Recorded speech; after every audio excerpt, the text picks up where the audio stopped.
Hey, what's going on, y'all? Big Sarge here, host of the Sports Talk of Big Sarge podcast, available wherever you get your podcast from, and credential media member for Texans Wire USA Today. All right, welcome to the third episode of Texans Tailgate Talk after training camp. Today was day 3. The fans were out, but I had an opportunity to have my first guest sit on the tailgate. Cody Davis and John Hickman, host of the Locked On Texans podcast. Here's what they had to say about their observations at training camp. Texans Tailgate Talk after training camp. This is day 3, and listen, let me tell you all something. Y'all are my very first guest, and you know, I know I joke around, I play around a lot, man, but I'm honored for you all to be the first guest. And well, at least you, John. But I love it, man. I love being here. Thank you. With that being said, I have the host of the Locked On Texans podcast, available wherever you get your podcast, bro. Gotta do the wink. gotta do the wink. So I'll start with you, John. Day 3, fans were out here. What did you get a chance to see? Well, before we even get to the football aspect, I had an opportunity to come out last year. Of course, not as much as you guys, as you were around the team every day. But the energy was so much different. Man, like the DJ was hitting. I didn't hear no Frankie Beverly and Mays. I didn't hear Before I Let Go. I didn't hear the Commodores. I heard up-to-date music, and that, you know, that energy, you felt that from the players on the field, from the fans. So I think that's huge. But what I saw on the field was this team, at least from what I saw, they're rotating players out, and it seems like with that rotation, they're making sure that majority of the guys are getting a good amount of reps in order to be evaluated properly. There were some guys out there that had more opportunities to be on the field, but I don't know if that's just them looking at it. We want to make sure we get him the right amount of reps before we can judge them. But that was one of the biggest things I saw. Rotations, getting everybody out there on the field, and a true no first team, second team outside of we know who the offensive line is going to be. So I think that was one of my bigger takeaways, and also just looking at how they're using their wide receivers right now. Talking about rotating, you know, Nico was out with first team, Nico was in with first team. Noah Brown was out with first team, he was in with first team. Tank Dale getting some first team reps. So, and that was maybe due to John Mitchell not being on the field.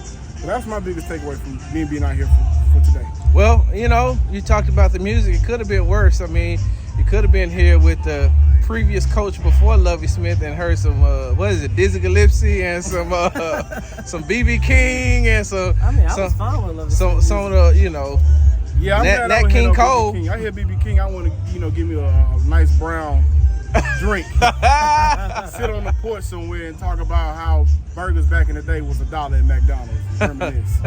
Cody, what about you? For third day of training camp? Yeah, third day of training camp. It's just more so that this defense is really putting it together. I know when you look at the so-called quarterback competition, you know, everybody's excited about that. A lot of people have questions about the wide receiving core. As John mentioned, you know, everybody is on a rotational basis, and that's something that him and I have been talking about. Like, when you look at that wide receiving core, it's going to be by committee. However, this defense, man, all 3 levels has looked really good, especially the secondary. And I mentioned this on the show today, was the fact that if there is anything I wanted to see the Texans carry over from last year, or really the last 2 years, was their ability to make plays and take away the football. And that's basically what they have been doing. You come out here the last 3 days, especially today, it was kind of hard on the offense. You know, it was kind of hard on Davis Mills at times. It was kind of hard on C.J. Stroud at times, because they really couldn't move the ball forward due to how, I guess, the terminology that a lot of the secondary is using as how the way they've been playing with their hair on fire. And that's something that we have been seeing, especially from the secondary. Yeah, hair on fire. I also you take want the to head add off. to that, man. I thought the defensive line, this is my first time getting an opportunity to see them. They actually play a little bit better than what I expected. Will Anderson made 2 back-to-back plays. One would have been a sack. One would, if he didn't let up, and I know he let up because of his practice. Maybe a gain of 1 on a run stop. That was on DP too. On DP. And just looking at how ferocious his defense is, man. Like, they're communicating, But can I curse? No, cool. Go ahead. Okay, they talking shit, right? And I like that. Hey man, this is a tailgate, man. Do that. Okay. You don't ask listen, if you was at a tailgate. You wouldn't ask if you could curse him I out would with not you. ask, man. Listen, Should have bought you a brown bag. Man, you hear me? But they out there talking shit, man, and I love it because it seems like in the past they had some good, smart, dependable guys, right? That's how they would be classified. Tough, smart and dependable. But you saw the difference in last year when they was drafting some of those SEC guys. It's continuing over now. But they are out there being dogs, right? It was a little mix up on the field. And you heard them, hey, man, don't start that shit. Yeah. And that was from the defense, right? Yeah. They're not letting up. And so I like their energy. This team has needed that. I don't think they've had a ferocious defense in the past couple of seasons. Well, we know that, right? So I love hearing them talk their talk, walk their walk. And I'm excited to see what they're going to do in August 8th against the Patriots when their first preseason game kick off. Yeah. Once again, you're tuned in to the Texans Tailgate Talk. I have the Locked On Texas podcast host here. All right, then. Get it. Oh, go. Cody, I have one last question for you. Cody, what did you think when you saw Dameon Pierce at the podium today?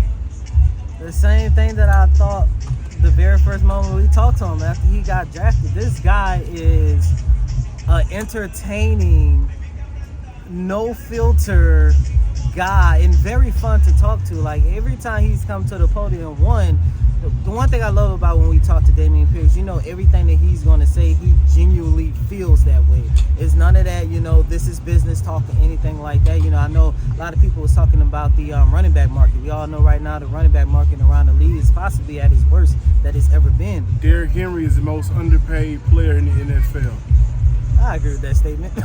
But and the one thing I love about him saying, of course he is that's something that's on his mind. But the one thing he said was, by the time it's my time to get paid, the running back market could possibly be is the highest it's ever been. What did he say? Like back in 2008 when the houses market went down, then all of a sudden everybody was buying the house. I love that because that just truly lets you know that one, he's smart, he understands everything that's going on, but two, and most importantly, he knows that everything that he's going to say is literally how he feels. And real quick, go ahead. Like his value, what I loved is his value is more than what you do on the field, right? Mm-hmm. How are you impacting this franchise? Now, I would like to say, to combat that, I don't think nobody has a higher value at the running back position than Derrick Henry, but also looking directly to what Saquon Barkley meant to that franchise last year.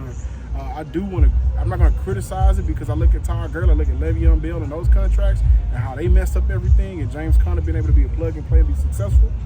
But I love the fact that he's acknowledging, man, this is a business, and the business doesn't always mean what you're doing 9 to 5, right? What are you doing when nobody's watching you, right? And I think Dameon Pierce is that guy for the Houston Texans. I don't think they've had a personality at that running back position like that, maybe ever.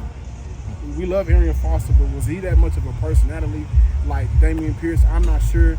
So I love his take on the running back position right now. So I wish we could I wonder if DP got bars like Arian Foster, because Arian Foster got bars. I think he just got like 2 million listens on Spotify. He just posted something. Arian Foster? He just posted something. Aaron man. Foster got bars. He can rap a little bit, he also looked like J. Cole a little bit too, which means he also looks like Tobias Harris. Which means he also don't worry about it. There's a lot of them that look alike. Yeah, I'm glad I don't have that problem with this dark skin I have. Hey man, tell the people where they can find you all. You can follow me on Twitter and on Thread, on and whatever. Just put it in at Cody Davis _24. Once again, that's Cody COTYDAVIS _24. You can follow me on Twitter at John _Hickman12. Follow the Locked On Texans page as well at Locked On Texans. Like, comment, and subscribe on YouTube, Locked On Texans. Between Cody and myself, in combination with Big Sarge, Brian Bearfield, USA Today for the Houston Texans, Texans Wire, Brandon K. Scott, Sports Radio 610. Sports Radio 610, I always mess that up, but 610. Kim Davis, DJ Bienemy. From ESPN, because if you leave that out, he will have a connection. Jonathan Chancellor. You guys are going to get some great content from multiple publications that will fit exactly what you're looking for this year. And I think everybody has their own swag and style, so you're going to get different angles, but you're going to get some good football from this team this year. I want to almost guarantee it. Well, John, I hate to do this to you. Damn. I really do. I hate to do this to you, but it's, it's really like a PCB type thing. Me, Cody, and Kelly Eco from New York Times Athletic. Cody, can I get a countdown? 5, 4, 3, 2, 1. Oh! Oh! Oh! Oh! The Houston Texans will not practice on Saturday, but they will be back on the field on Sunday in pads. And you know what that means. Another episode of Texas Tailgate Talk after training camp.